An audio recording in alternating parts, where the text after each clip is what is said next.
la población empieza a incrementar exponencialmente, llegando hoy en día hasta 7,5 billones de habitantes, 7.500 millones de habitantes.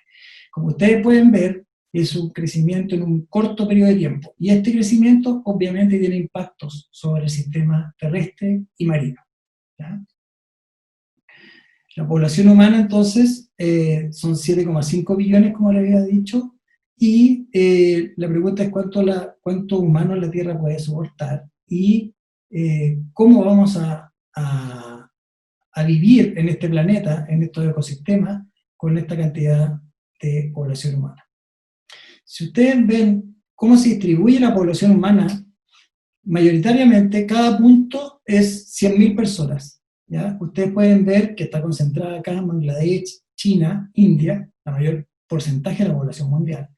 Pero, además, si ustedes se fijan, la mayor cantidad de la población habita en las costas, con algunas excepciones. Más de la mitad de la población mundial vive a menos de 100 kilómetros de la costa, ¿ya? Y más de 1 billón de habitantes viven en comunidades muy pobres que dependen directamente del océano.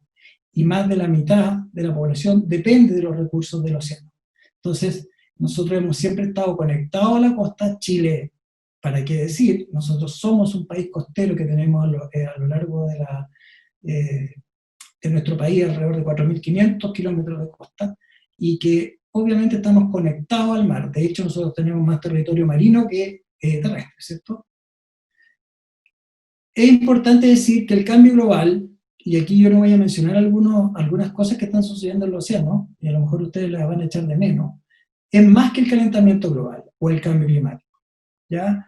Existe lo que se llama transformación de la Tierra, ¿ya? Que es un proceso muy importante que es del cambio global, invasiones de especies, destrucción de ecosistemas, cambios en ciclos biogeoquímicos de la Tierra, que por ejemplo llevan a eutroficación de algunos lugares, y uno de los efectos es, por ejemplo, el calentamiento global, ¿ya? Que se produce tanto en la Tierra como en los océanos.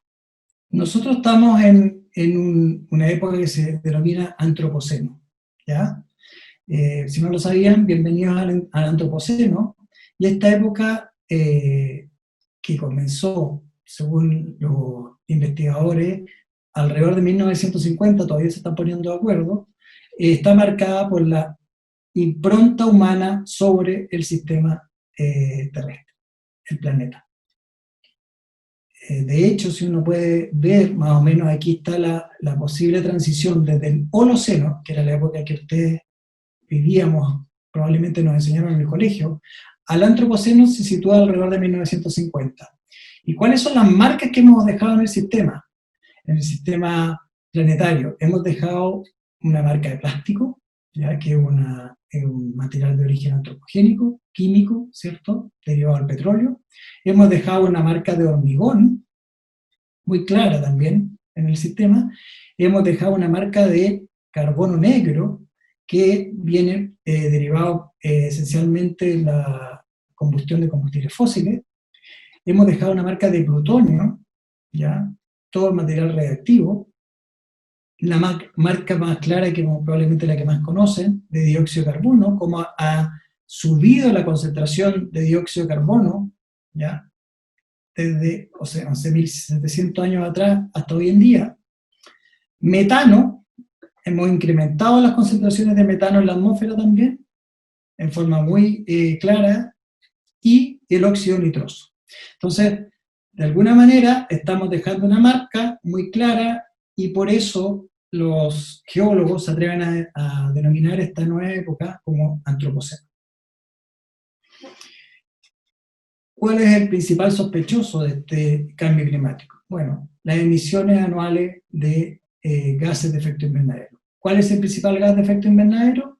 El dióxido de carbono, ¿ya? Aquí tenemos más o menos las emisiones anuales que están en gigatoneladas, donde los principales países son China, en la emisión de dióxido de carbono, Estados Unidos, la Comunidad Económica Europea, e India, que está ascendiendo rápidamente. Como ustedes ven, nosotros no estamos acá, ¿ya? Y lamentablemente solo estos dos países son responsables más del 50% de la emisión de estos gases de efecto invernadero. Y esto afecta globalmente, ¿ya? Entonces, es muy importante tener en cuenta que estos gases que son liberados a la atmósfera finalmente afectan a todos los países por igual. Y finalmente, no mucho a quienes lo emiten. ¿Dónde se va el dióxido de carbono? Esa es una pregunta clave. El dióxido de carbono, nosotros tenemos claro, por el aumento de la temperatura de la Tierra y del planeta, del aire, que se va un 50% a la atmósfera.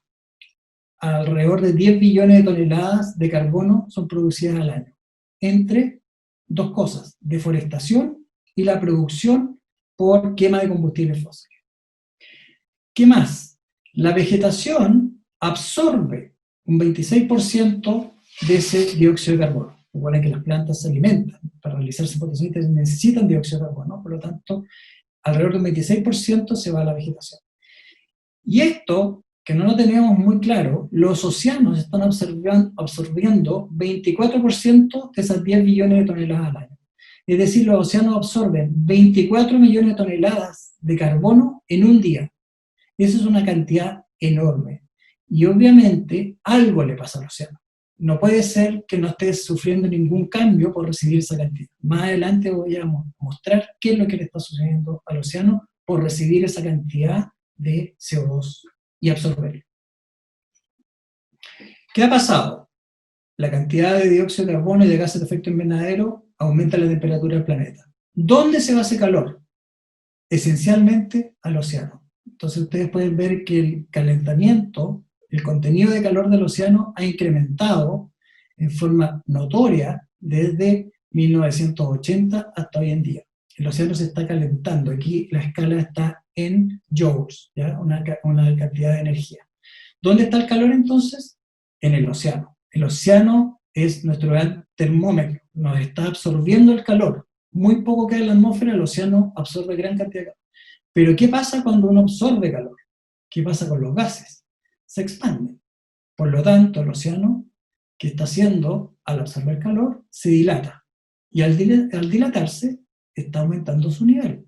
Entonces, una de las causas de este contenido de calor que absorbe el océano es que aumenta el nivel del mar, ¿ya? Porque tiene mayor temperatura.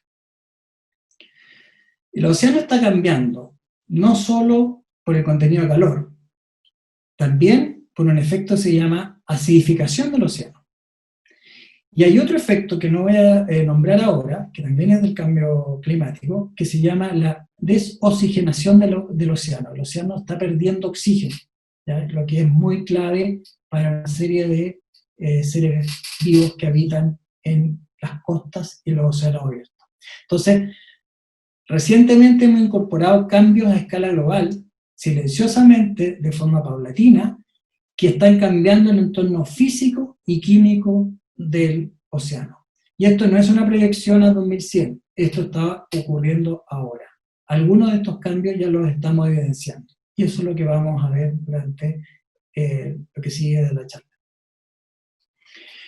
Cuando uno analiza los impactos humanos en los ecosistemas marinos, uno puede ver, por ejemplo, de cambio climático, en pesquerías o contaminación. ¿Cuáles son los principales en relación al cambio climático? En número de kilómetros cuadrados de océano, es decir, cuánto afecta en extensión. El primero es el aumento de la temperatura del mar, el calentamiento. Y el segundo es la acidificación de los océanos. Dos efectos que voy a analizar más adelante. No voy a hablar de la pesquería, porque ustedes conocen que los océanos están sometidos a una intensa actividad pesquera de sobrepesca y más del 75% de las especies están sobreexplotadas en este momento, ¿ya? Y tampoco voy a hablar de la contaminación, por ejemplo, por plásticos que se producido en el océano por vertir, dado que el océano recibe todos los plásticos que son producidos en el sistema terrestre y que son arrastrados por los ríos, ¿ya? Que es un problema muy importante. El océano es probablemente la única fuente de proteínas que está incrementando, o tiene la potencialidad de incrementar en el futuro. Y no es a través de la captura de pesca. Como les dije, las pesquerías están colapsadas. Y muchas van a empezar a declinar, ¿ya? Los stocks han disminuido y por lo tanto, al menos, si somos positivos, estas pesquerías se van a mantener en el tiempo, si existe un manejo adecuado. La única posibilidad de incrementar la proteína a nivel mundial es a través de la acuicultura, que ha mostrado una expansión muy alta en los últimos años. Y Chile no está alejado de eso. Entonces, una manera de incrementar la producción de proteína de buena calidad en el mundo es a través de la acuicultura, ¿ya?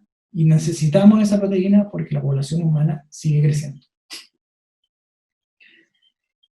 ¿Cómo podemos, un poco para centrarnos en Chile también y ver los efectos que tiene? Nosotros estamos parados en el sistema, ya, de la corriente Humboldt, que tiene como algunas de las características surgencias que se dan de forma estacional o permanente en la costa de Chile, y es el sistema más productivo del planeta. Aquí pueden ustedes ver la composición de la pesca tanto de Perú como de Chile. Perú, básicamente el 84% de la pesca es alrededor de anchoveta, y en Chile es más diversificada, tenemos anchoveta, jureles y sardinas, ¿ya? Esto es la cantidad de toneladas del periodo 2009-2013.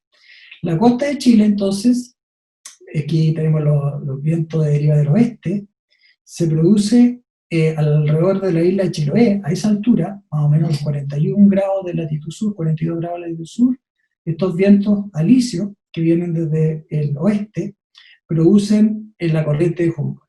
Esta corriente de Humboldt tiene dos ramas. Una rama se va hacia el sur, que se llama corriente de Cabo de Hornos, y otra rama que se va hacia el norte, que es la corriente de Humboldt, que nosotros conocemos, que más o menos recorre 1.000-1.500 kilómetros.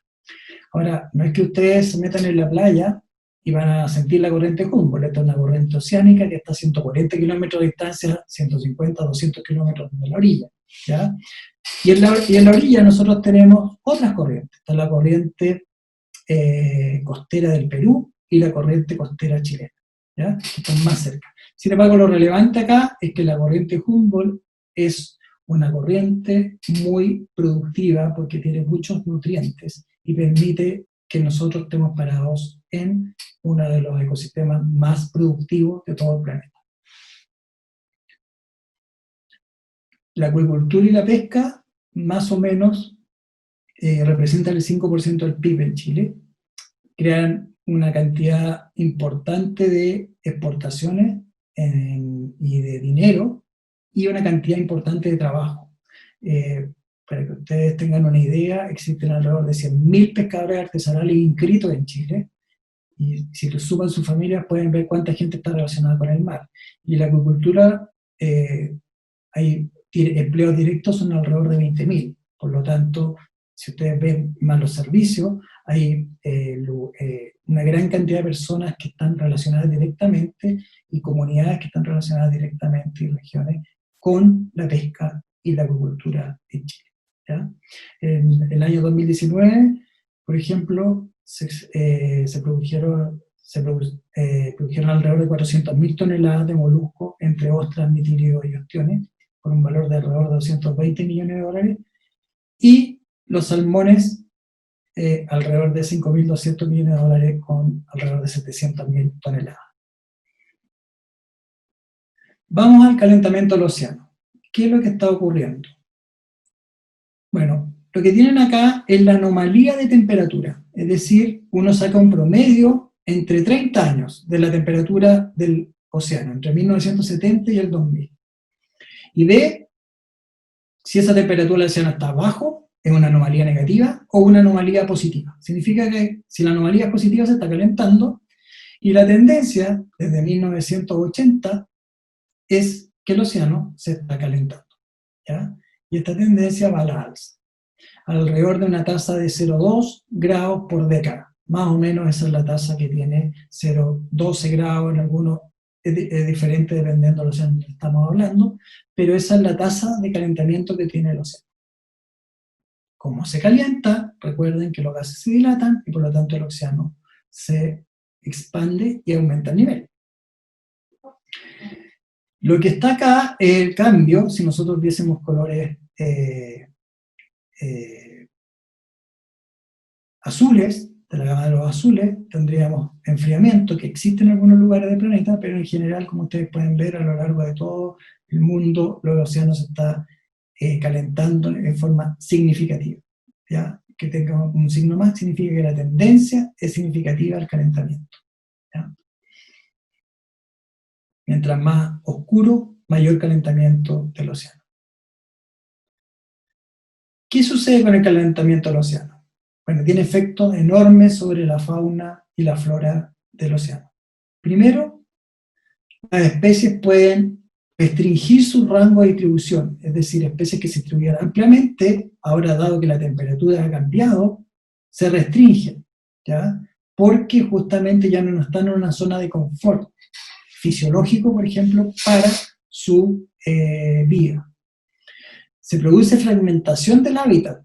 Esto es porque se pierden algunas especies. Por ejemplo, muchas especies de bosques de algas que existen en la costa se pierden, por ejemplo, con olas de calor que se producen en el mar o con otro tipo de eventos y por lo tanto el hábitat se fragmenta.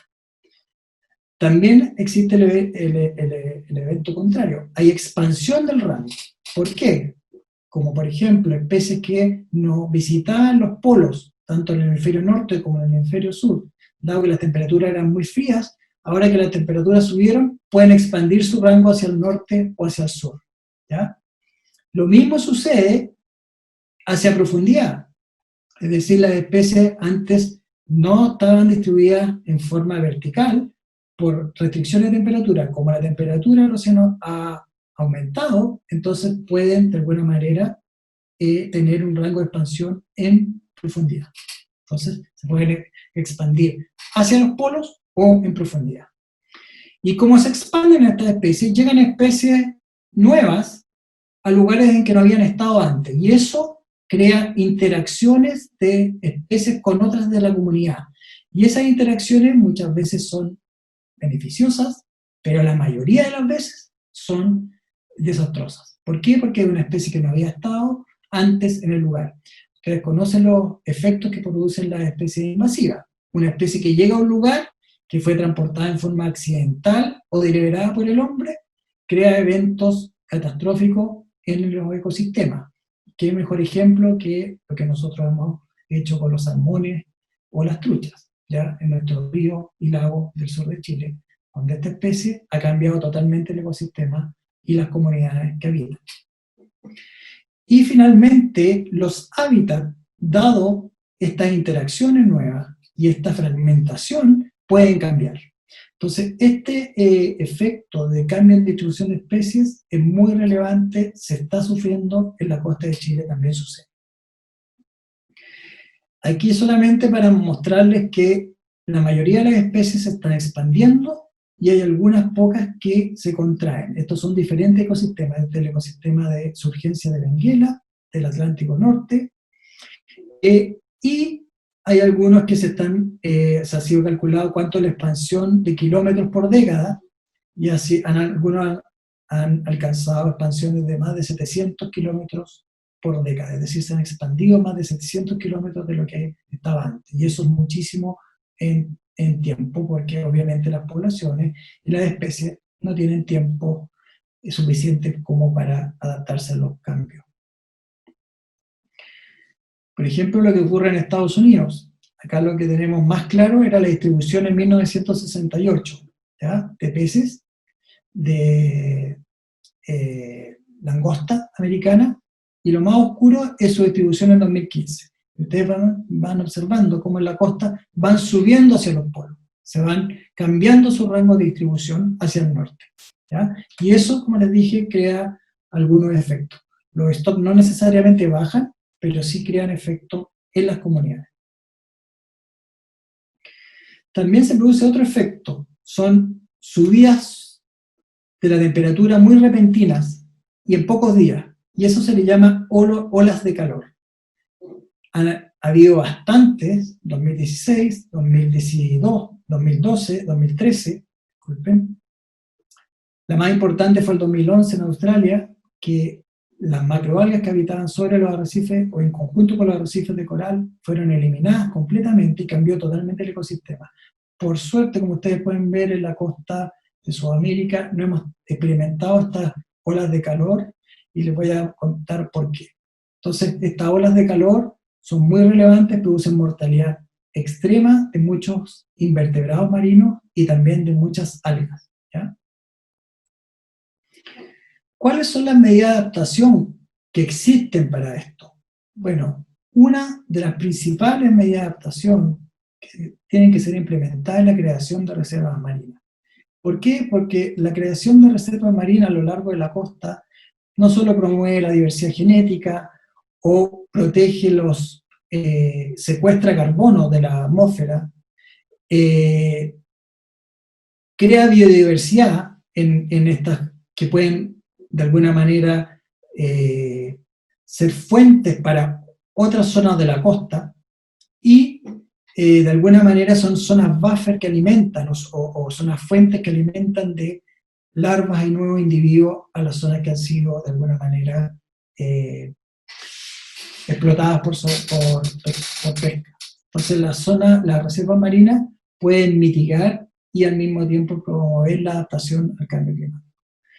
Chile tiene reservas marinas, por supuesto, y creo que somos el país, si mal no recuerdo, que tenemos el porcentaje de mar más importante en reservas. Sin embargo, esas reservas están lejos de nosotros. Están en la isla Diego Ramírez, donde tenemos un parque marino gigante, hay otro en Isla de Pascua, Juan Fernández. Entonces, estas reservas marinas necesitamos localizarlas también en la costa, donde nosotros estamos. Es bueno preservar esos ecosistemas porque son ecosistemas frágiles y únicos, pero también es que necesitamos reservas a lo largo de la costa donde está la población. Otras medidas de adaptación que se han implementado, por ejemplo, en Corea, hay un proyecto muy grande en Corea, ellos crean bosques de algas bajo el océano, de alguna manera los cultivan, y esto lo que hace, secuestra carbono, y estas algas después son utilizadas como para la bioindustria, ya puede ser para la industria farmacéutica, como para la industria de alimentos. Entonces, de alguna manera se remueve ese carbono que secuestran las algas, y actúan también como fuentes de reducción de temperatura. Es una de las estrategias que se están utilizando como medida de adaptación en algunos países. ¿Qué pasa en Chile? Chile se escapa, siempre tenemos que tener algo particular. Y aquí lo que podemos ver es la temperatura, la tendencia en la década de temperatura, y podemos ver que el océano se está calentando casi todos lados, y aquí lo vemos azul. Estos investigadores, Falva y Garró, lo publicaron en el 2007, y después vieron que si uno ve las zonas desde 1965 hasta más de 2007, vemos las zonas terrestres, la temperatura se incrementa, no se preocupen de mucho, sino que ver la tendencia, en las ciudades, Chillán, Santiago, Curicó, se incrementa, pero en la zona costera y en el océano había una tendencia negativa, ¿ya? Y esto tiene que ver con un anticiclón del Pacífico, que está en una posición sur, y quiere decir que, dado eso, de alguna manera la temperatura de la columna de agua y de la zona costera está decreciendo. Chile tiene un efecto contrario. La costa de Chile no se está calentando, se está enfriando, alrededor de una tasa de 0,2, 0,25 grados Celsius por década. Entonces, mientras todo el mundo se calienta, la costa de Chile central se enfría. ¿Qué sucede con el aumento del nivel del mar? Esto es el aumento del nivel del mar desde en pulgadas, medido a través de satélite y a través de mareas y los datos que tenemos actualmente. Más o menos consistente la subida del nivel del mar, está subiendo alrededor de 0,3 o centímetros o 1 centímetro al año en algunos lugares, es muy variable dependiendo de los lugares donde estamos, y este aumento del nivel del mar tiene consecuencias muy importantes, porque como les mencioné al comienzo de la charla, recuerden que mucha población humana vive directamente en la costa. Y es así como, por ejemplo, este país, Kiribati, que se sitúa en un atolón en el Pacífico, probablemente está destinado a desaparecer. Va a ser uno de los primeros países que van a desaparecer por el aumento del nivel del mar. ¿Ya? Y en este caso, el promedio de incremento del nivel del mar es 3,2 milímetros al año, ¿ya? Desde 1993. Este aumento es sostenible y se ha acelerado en los últimos años. Y por lo tanto, por ejemplo, Kiribati no tiene zonas altas, por lo tanto está destinado a ser tapado por el mar. ¿Cuáles son las proyecciones? Según el IPCC, el panel intergubernamental de cambio climático, que hace todas las proyecciones, en 2030 vamos a tener alrededor de 0,2 metros, en 2050 0,3 metros. Esto obviamente es variable y va a depender de la cantidad de calor que nosotros estemos emitiendo. 2070 0,5 metros y el 2100 alrededor de 1 metro. Por ejemplo, en China se van a ver afectadas alrededor de 93 millones de personas, en Bangladesh 42 millones de personas, en India 36 millones de personas, y a nivel global alrededor de 300 millones de personas solo por el incremento del nivel del mar. Las consecuencias son súper relevantes. Tan relevantes, por ejemplo, que la Marina de Estados Unidos tiene que cambiar sus bases. ¿Ya? ¿Por qué? Porque ellos están en el Atlántico Norte, la estación de la Navy en Norfolk va a ser inundada, justamente porque están en uno de los lugares donde el nivel del mar está aumentando más. Ellos han tratado de implementar algunas acciones, pero en general se prevé que ellos van a tener que cambiarse de lugar. Y esto lo están preparando desde alrededor de 7 años atrás. ¿Cuáles son las estrategias de adaptación para el aumento del nivel del mar? Bueno, uno es prevenirla. La primera es no construir en áreas riesgosas, cosa que en Chile, lamentablemente, no hemos realizado. ¿Ya? La política de ordenamiento territorial en Chile está bien deficitaria y existen, ustedes saben, algunas construcciones incluso clave en zonas de inundación en la costa. De alguna manera hacer un upgrade de los lugares, ¿ya? De construir de las casas, protegerla con dunas, protegerla con plantando árboles o poniendo, por ejemplo, bosques de macroalgas que de alguna manera también retienen este crecimiento, y retirarse desde la orilla para no sufrir estos impactos de nivel. Estas son las estrategias de adaptación, ya que tienen más o menos, que tenemos en todo el mundo. Como les decía, los bosques de macroalgas también actúan de una manera muy importante para parar, por ejemplo, todo este crecimiento del nivel del mar produce otros efectos, como el aumento de las marejadas y la frecuencia más alta de marejadas, cosa que hemos experimentado en la costa de Chile, ¿cierto? Por ejemplo, aquí tiene una noticia que el aumento de marejada golpea por los puertos chilenos, más de 6.000 veces debieron cerrar los puertos en días de operación. Y estos bosques de macroalgas, por ejemplo, que se pueden cultivar, se pueden poner a lo largo de la costa, actúan de alguna manera como frenos ante el oleaje y a este incremento de marejada. También realizar algunas buenas defensas de manera clara y estudiada en los bordes costeros para disminuir, por ejemplo, el tren de olas, es una alternativa muy útil. Sin embargo, nosotros tenemos un problema, no estamos creando bosques, estamos talando bosques de algas. A lo largo de la costa de Chile se está talando, sobre todo en la zona norte, se está talando indiscriminadamente los bosques de algas, ¿ya? Para la industria de alimentos y farmacéutica, o para alimentar incluso algunos otros cultivos. Y como dice esta figura que tengo acá, los bosques de algas son muy importantes, proveen oxígeno, captan dióxido de carbono, aportan nutrientes. Es un refugio y hábitat para cientos de especies, pero lamentablemente toneladas y toneladas de estas algas se sacan a diario.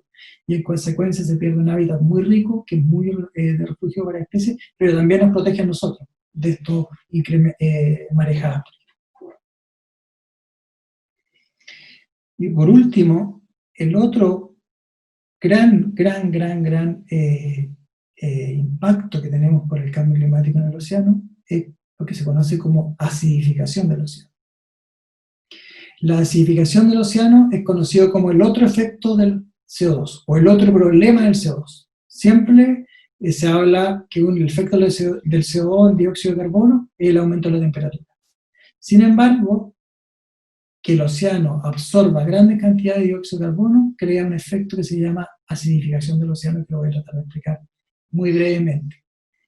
El dióxido de carbono es absorbido ya por el océano, se disuelve y se mezcla con agua, y esto forma ácido carbónico. Este es un compuesto inestable que libera protones, ¿ya?, de hidrógeno, y al liberar protones de hidrógeno, el medio lo hace más ácido. Luego, este componente de acá, que son los iones de bicarbonato, también es inestable, libera otro protón y de alguna manera el océano se forma más ácido, ¿ya? Recuerden que tenemos la escala de pH en que 14 es básico, lo más básico, 1 es lo más ácido y 7 es el neutro, ¿cierto? El océano tiene más o menos un pH de 8,1, es decir, es un poco básico. ¿Qué es lo que sucede? Bueno, todos los individuos que tienen carbonato de calcio en sus conchas, estamos acá, empiezan a sufrir eventos corrosivos y las conchas empiezan a deformarse.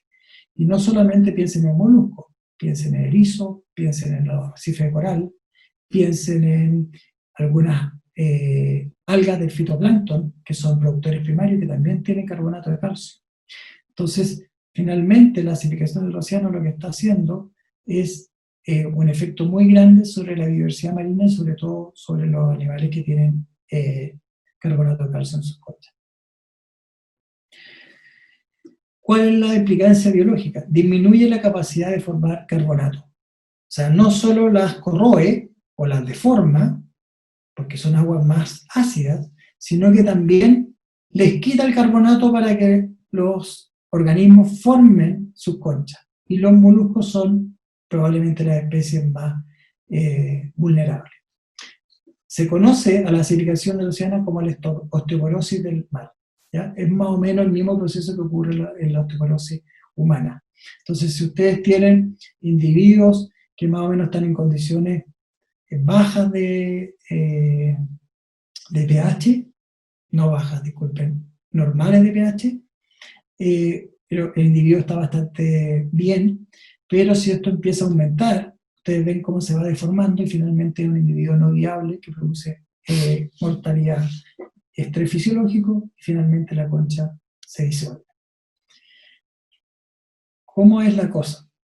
Más o menos aquí tenemos 25 millones de años atrás. Aquí está la escala de pH y lo que tenemos aquí en línea azul es el pH del océano, en términos promedio.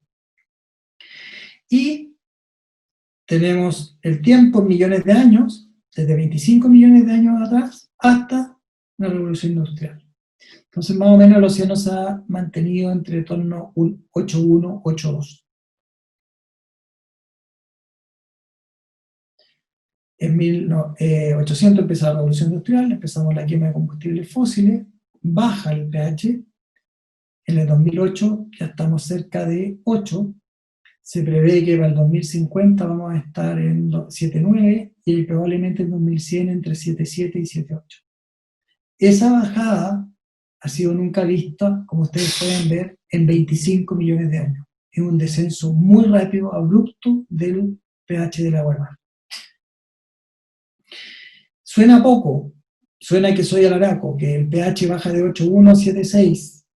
No va a ser mucho, en realidad, pero hay dos detalles. Esta escala es logarítmica, por lo tanto bajar 0,1 significa que el océano va a estar un 30 o un 40% más ácido para los individuos. Y segundo, para los individuos que están en el mar, este cambio es gigante. Si llegamos a estos niveles en 2100, el océano va a estar un 150% más ácido. Y claramente eso no hace viable la vida. Sin embargo, tengo que decir que hay ganadores y perdedores con la acidificación del océano.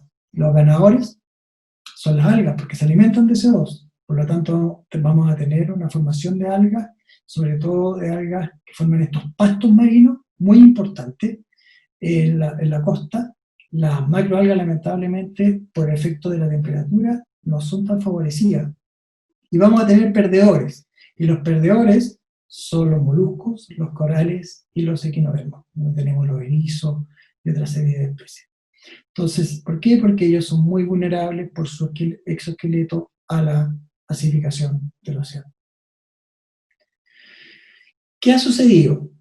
¿Estoy haciendo de alguna manera una alarma que no tiene sentido? No. Estos eventos de acidificación del océano ya se han reportado fuertes en las costas de Oregon y Washington, donde se han producido mortalidades importantes, por ejemplo, en la industria de ostras que existe en esa costa, que ha generado pérdidas por más de 300 millones de dólares anuales. Por lo tanto, el cambio climático y el incremento de la acidificación del océano, que interactúan, no solo el calentamiento, sino crea efectos importantes ya en los recursos y en los ecosistemas. Nosotros empezamos a estudiar qué ocurría, por ejemplo, en los ecosistemas y en las especies chilenas, y tomamos algunas especies que son muy relevantes para, desde el punto de vista ecológico como desde el punto de vista de la agricultura. Y uno de los primeros experimentos, que lo comandó Jorge Navarro, que es un profesor de la Universidad Austral, fue trabajar con cultivos de choritos, que recuerden que nosotros somos el segundo exportador mundial de choritos, con 400.000 toneladas, y los sometimos a diferentes escenarios de acidificación. ¿Y qué encontramos? Que si nosotros estábamos en un escenario alto, perdíamos alrededor del 28% de la producción de carne de estos individuos. Y en un escenario intermedio, 13% de pérdida de peso, de productividad. Por lo tanto, por ejemplo, el chorito, que es una especie que es fuertemente con desarrollo acuícola en la costa de Chile, se ve afectada por la acidificación del océano. El ostión, nos vamos a la zona norte, Tongoy, Guanaqueros, es una cultura muy irrelevante. Fíjense que cuando hicimos los primeros trabajos no encontrábamos muchos efectos. ¿Por qué? Porque hay una surgencia en esa zona que tiene naturalmente agua ácida. Entonces los ostiones eran bastante resistentes. Sin embargo, cuando los investigamos a nivel histológico, encontramos que individuos tienen algo que se llama estatocisto. Los ostiones nadan en la columna de agua, ¿ya? Se impulsan. Y estos estatocitos tienen carbonato de calcio y les dan de alguna manera el equilibrio, la orientación. Y esto estaba muy bien cuando teníamos pH normales. Cuando teníamos pH bajos, estos estatocitos de alguna manera eran muy afectados y los ostiones pierden su capacidad de nadar y de orientarse. Por lo tanto, están expuestos a degradación. Y eso obviamente afecta, en este caso, los animales de vida libre.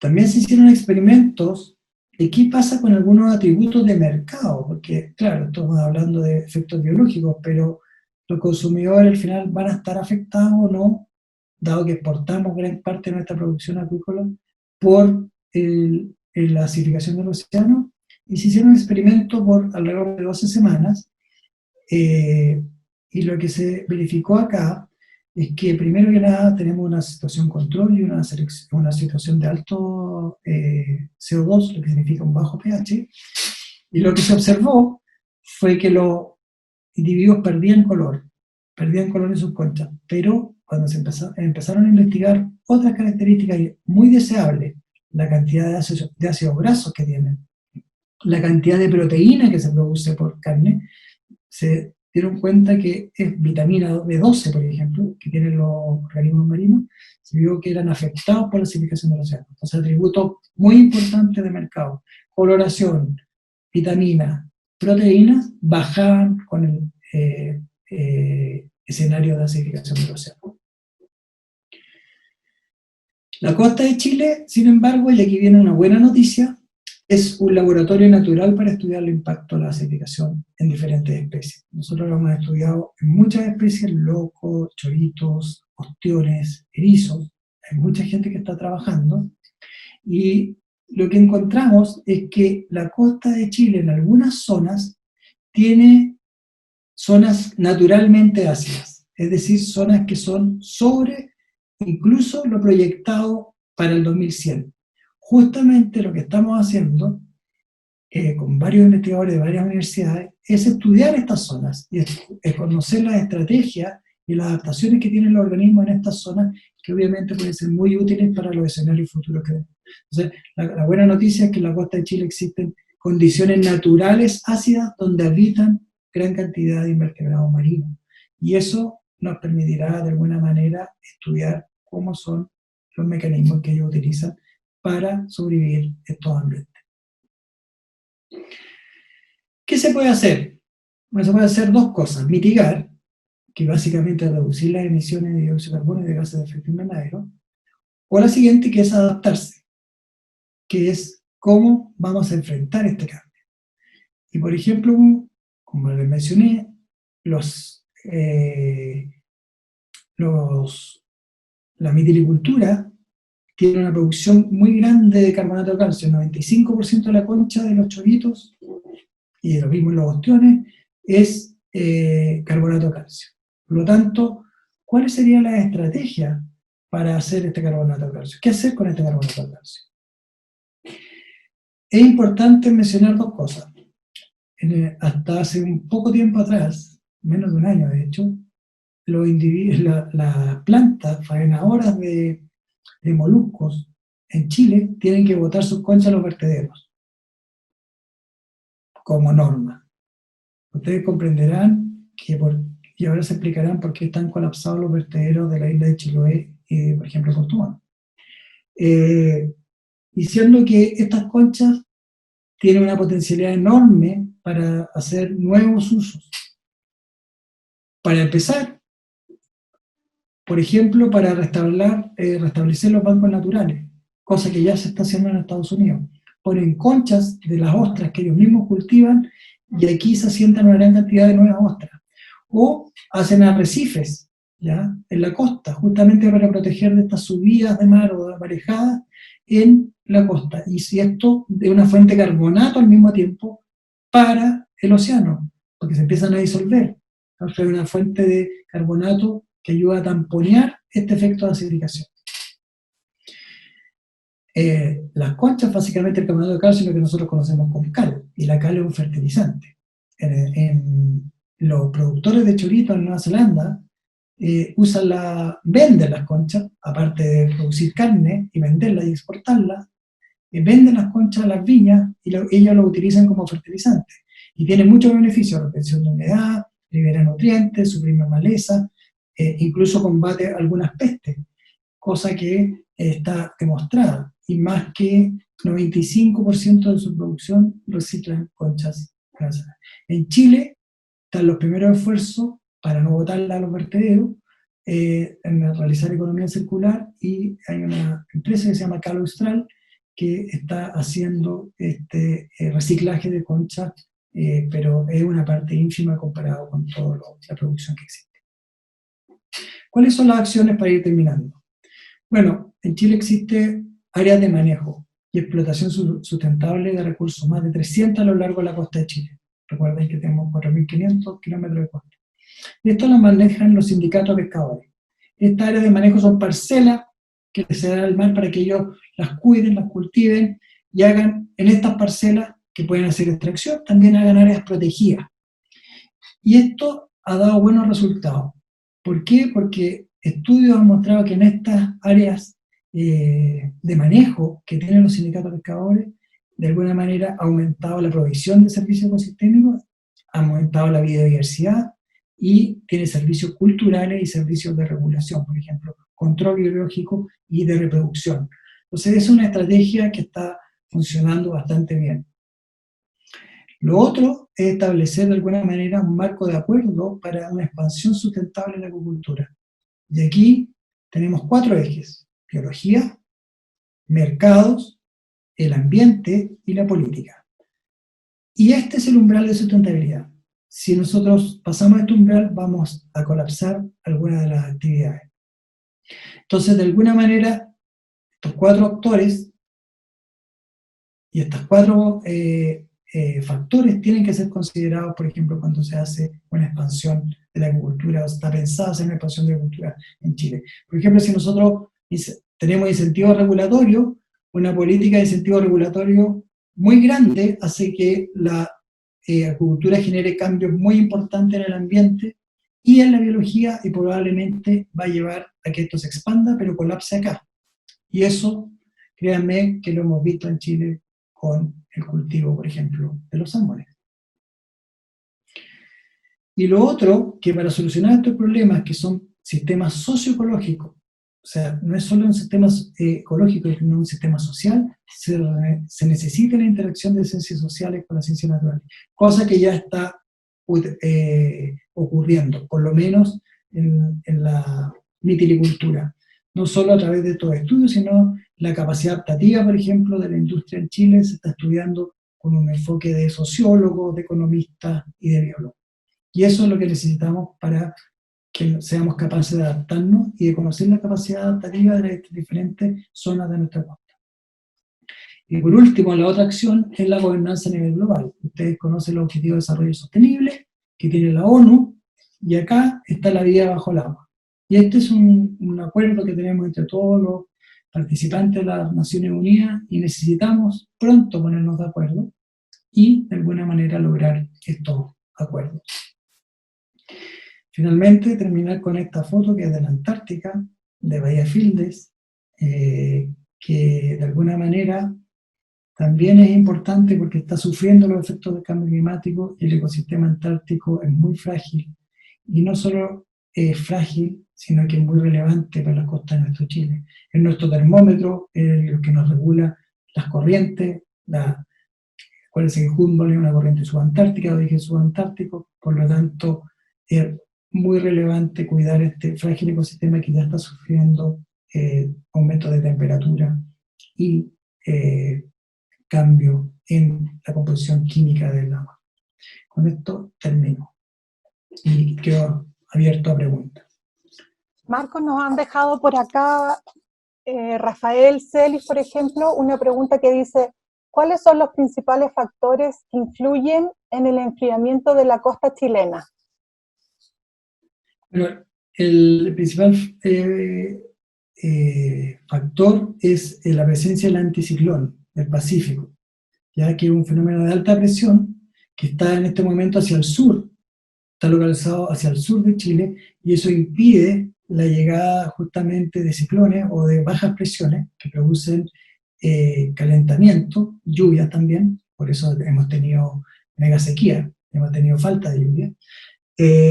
Y esa presencia del anticiclón que está estacionado en este momento hacia su posición sur, hace que las costas y el sistema de alta presión hace que las costas y las aguas de Chile central, ojo, Chile central, no toda la costa de Chile, estén más frías. ¿Hay más preguntas? Camilo Aravena pregunta si puedes repetir la razón por la que Chile se está enfriando a diferencia de los demás países que se calientan.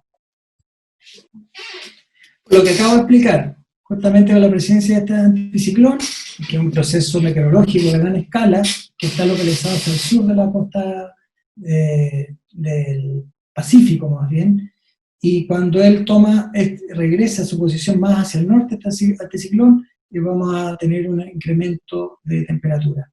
Esto no es una cosa permanente, pero ha ocurrido por alrededor de 20 años. Se proyecta que puede estar unos 20 años más que la costa de Chile se siga enfriando, comparado con las otras costas del mundo.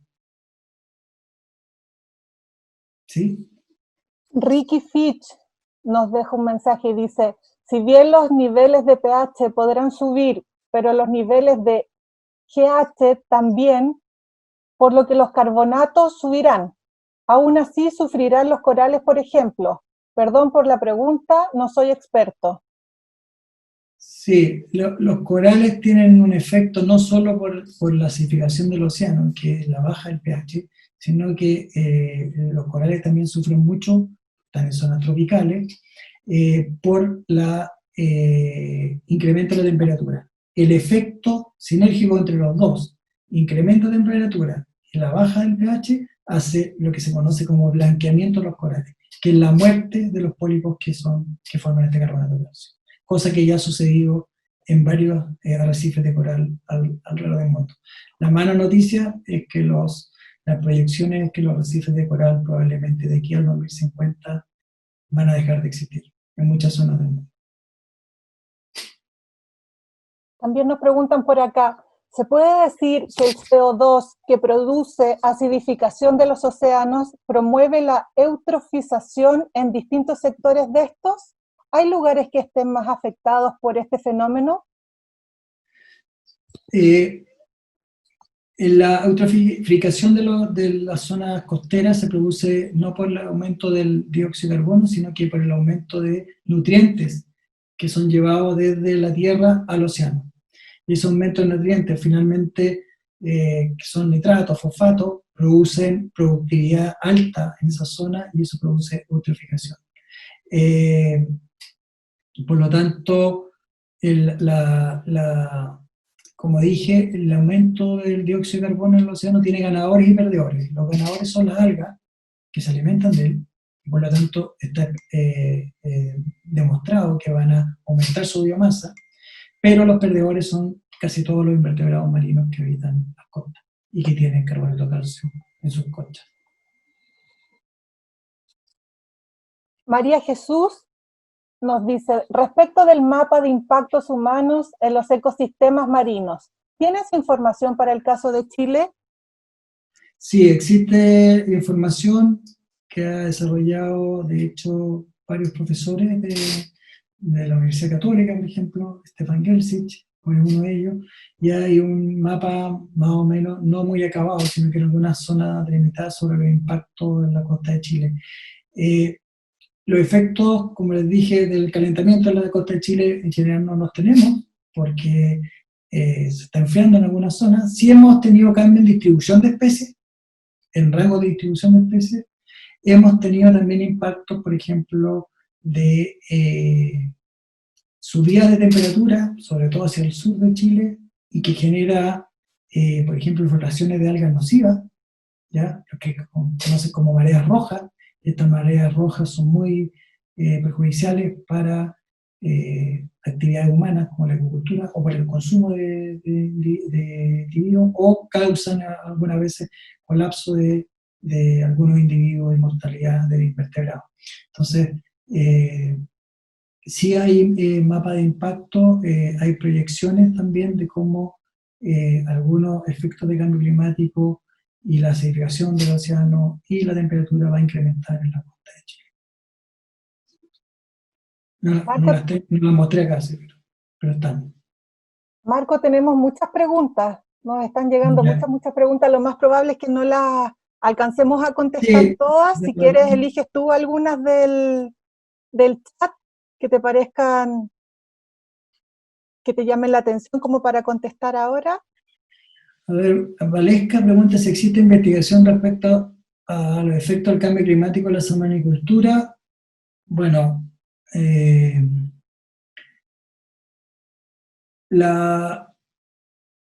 hay efectos clarísimos. Las densidades que ocupa la salmonicultura en Chile son muy altas. y recuerden que uno de los efectos que yo les dije es que no solo está incrementando la temperatura, si incrementa la temperatura del océano disminuye la cantidad de oxígeno. Aguas más cálidas tienen menor cantidad de oxígeno. Y la misma aporte de nutrientes que se produce por el alimento de los salmones, produce también alta actividad de consumo de oxígeno. Por lo tanto, hay un efecto probablemente grande en la disminución del oxígeno a la salmonicultura, que ha desencadenado en mortalidad de peces, de hecho. Ahí hay que regular justamente la densidad de los distintos cuerpos de agua. Por otro lado, está bien, se vio, y ustedes saben que se hundió un centro de cultivo con 1 millón de peces hace menos de una semana, por eventos de fuertes oleajes y marejadas, que las empresas no han adoptado probablemente las acciones necesarias para adaptarse a este incremento del aumento del nivel del mar, y que claramente hay que hacerlo. Pedro Resca nos pregunta, bueno, te felicita, dice que es muy interesante tu presentación y te consulta, en tu opinión, ¿qué está en peor estado, el océano o la tierra? Entonces que los dos. Lo que pasa es que la tierra la vemos, la palpamos día a día. El océano tiene una capacidad buffer tremenda, pero esa capacidad está al límite. Y en este momento, de aquí al 2050, se van a desencadenar varios efectos muy importantes en el océano por el cambio físico y químico que ha estado sometido. Entonces, esta capacidad tiene un límite y se van a producir cambios importantes en el ecosistema marino. Por lo tanto, vamos a presenciarlo probablemente.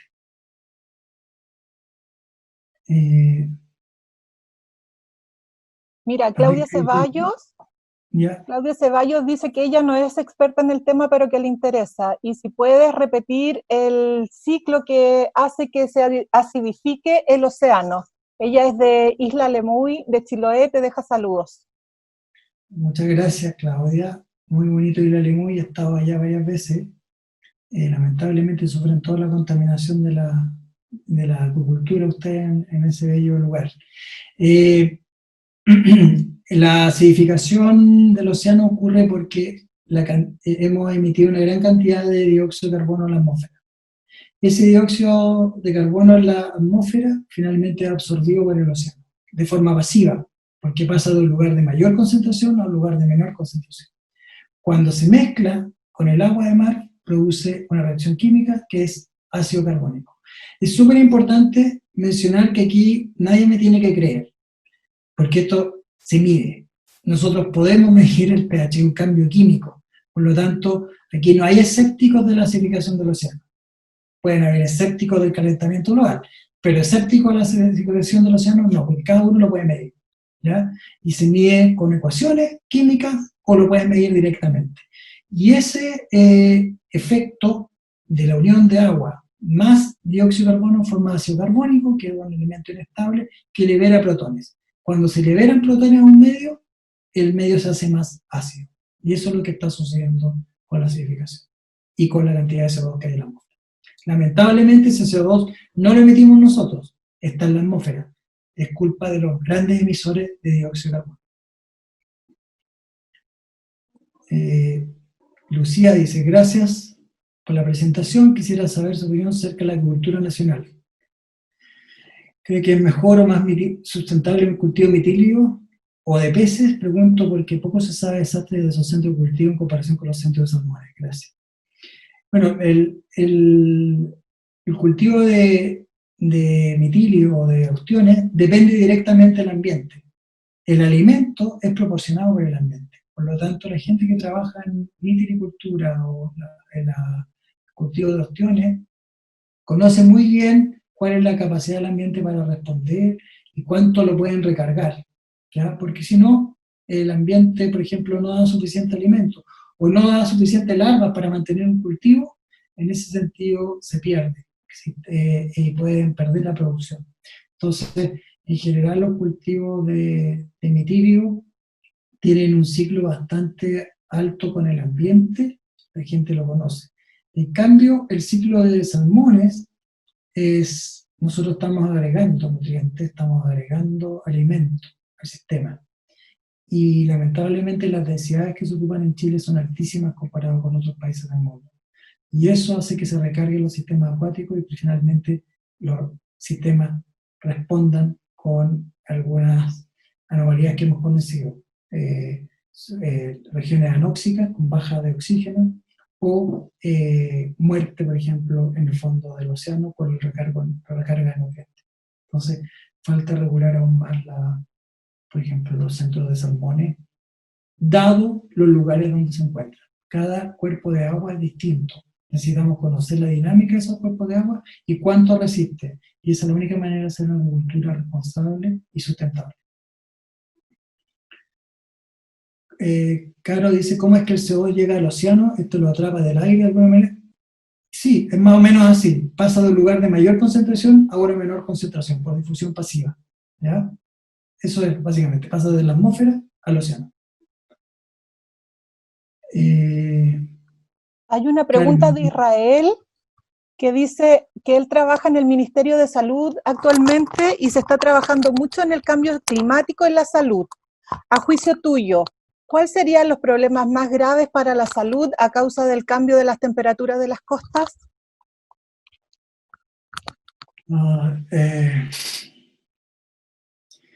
hay problemas más claros que yo no hablaba. Por ejemplo, en términos de salud, hay dos problemas de contaminación. Uno tiene que ver con la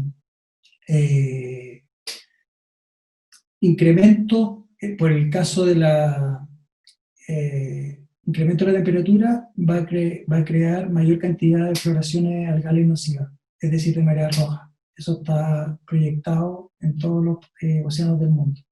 Y las floraciones de algas nocivas son tóxicas para los humanos. Por lo tanto, eso es súper relevante de tener en cuenta. Va a haber una mayor cantidad de floraciones de algas nocivas a lo largo de la costa de Chile. Cuanto a otros efectos que se están produciendo, bueno, el más importante, diría yo, en la salmonicultura es la gran cantidad de antibióticos que se ocupan por justamente la gran cantidad de enfermedades que tienen estas especies, y eso ha creado resistencia a antibióticos que finalmente son consumidas por los humanos. Entonces, hay que tener mucho cuidado con la resistencia a antibióticos que se está produciendo por la industria acuícola, que hay que regular. Eso es lo que puedo contestar.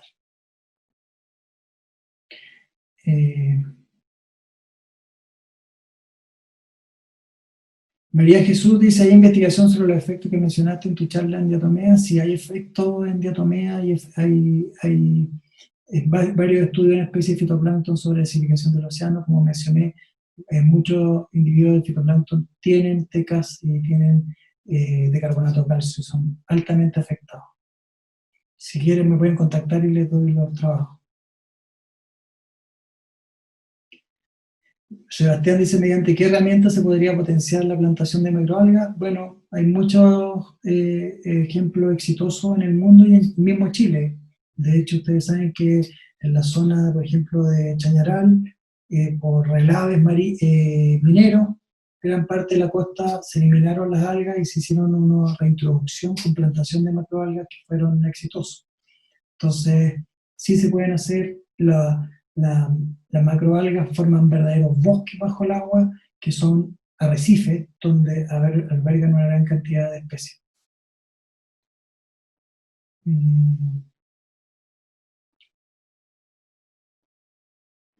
Karen dice, ¿significa que los niveles de acidificación en unos años más serán mayores y con consecuencias peores de las que se esperan? Lamentablemente sí, porque no hemos disminuido la cantidad de emisiones de dióxido de carbono, y aquí no hay otra solución. Mientras no disminuyamos la cantidad, el océano y la atmósfera van a seguir aumentando en su concentración de gases y va a llegar más dióxido de carbono y los océanos se van a acidificar. Lamentablemente las tasas ni siquiera se han mantenido, sino que se han acelerado.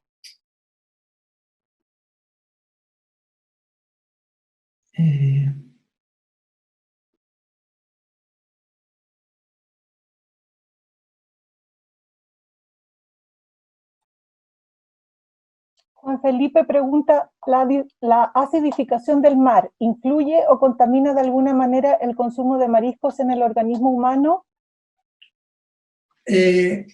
Hola Juanfe, para nada.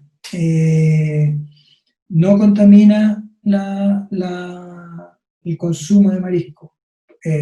Lo que va a hacer es que las especies no van a estar, no las van a poder comer, porque no son viables, ¿ya? Y sobre todo especies que, por ejemplo, tienen estados muy críticos como las larvas que están en la columna de agua, que son mucho más frágiles y sensibles a la acidificación del océano. Pero si tú consumes un individuo que está en un lugar acidificado, no tiene ningún peligro. Marco, ¿te parece si vamos con la última pregunta? Porque nos llegan y están todos súper interesados, pero lamentablemente por el tiempo no las vamos a alcanzar a contestar todas. Sebastián dice, ¿existen datos de baja emisión en estos meses de pandemia y cómo esta baja emisión ha ayudado al cambio climático? Sí, existen datos. Y ha bajado los niveles de emisiones de gases de efecto invernadero. Sin embargo, pues la magnitud que tenemos acumulada en la atmósfera es súper menor. Y aparte no es una tendencia a largo tiempo. Recordemos que estamos emitiendo desde 1800 y con la gran aceleración en 1950 una cantidad enorme de dióxido de carbono. Entonces, se notó un cambio, una baja en las emisiones, pero esto no influye en general. Lamentablemente el dióxido de carbono está muchos años en la atmósfera, ¿ya? Alrededor de 200 años en la atmósfera, por lo tanto, lo que tenemos acumulado viene de mucho antes. Y este efecto lamentablemente va a ser muy pronto de la pandemia. Creo que estamos.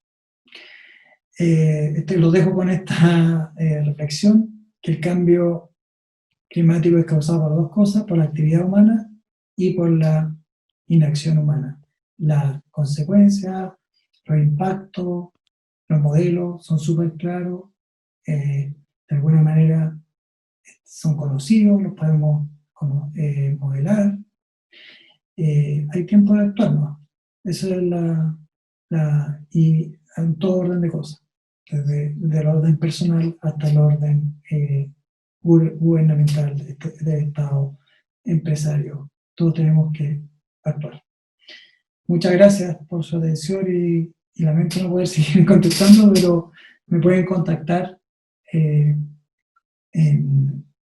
la universidad, me mandan un mail y yo les contesto si están interesados. Eso. Hasta luego.